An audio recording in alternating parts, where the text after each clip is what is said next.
A panelist at a maiden edition of Metro TV's Constitution Day Forum have called for holistic review of the 1992 Constitution. According to them, the Constitution in its current state has created a monstrous executive which looms large over the other arms of governance structure. This Constitution has served a fantastic purpose. On the side of history, we will all admit that 30 years later, it is time for us to take a critical look at some of the powers, especially vested largely in the president or presidency. Secondly, some of the executives and what they receive as ex gratia. Thirdly, even in terms of taxation, emoluments, and for them as well, that they are not able even to run businesses in the way that they want to, largely because some of them have come into this category of Article 71 office holders. So yes, I mean, look at the president's right to grant a prerogative of mercy, for example, another bone of contention. We all saw what happened a few years ago, and of course, Dominic is here. He was a deputy attorney general then, and clearly very conflicted. Do we look at the crime?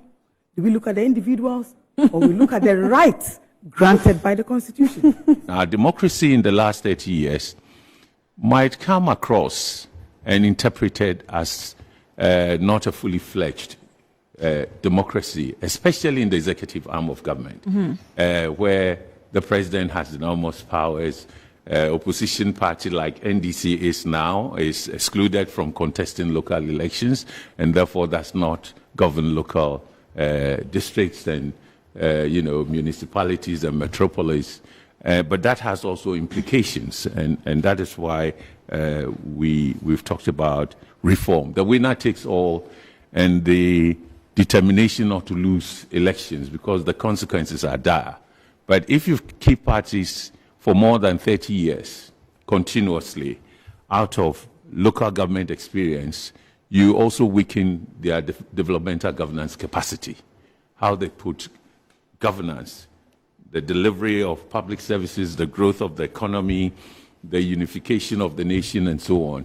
You undermine it because the competition between the two then, determines everything and changes the course. The Constitution is not delivering development as quickly, and as efficiently as, the citizens desire.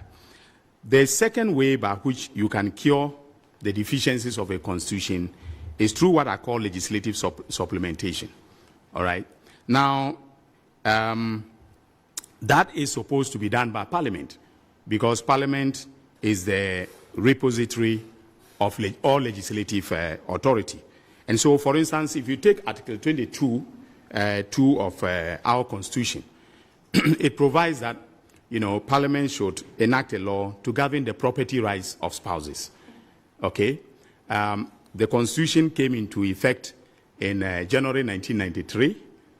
Okay? We are 30 years into the operationalization of the Constitution, and yet we are yet to enact the law on the property rights of spouses. So, on matters of divorce, for instance, and issues of the distribution of property during divorce, the courts have had to just rely on an interpretation of Article 22, 2 of the Constitution, rather than, have the Property Rights of Spouses Act, which would have dealt with all the issues pertaining to the property rights of spouses when it comes to, at the tail end of a marriage.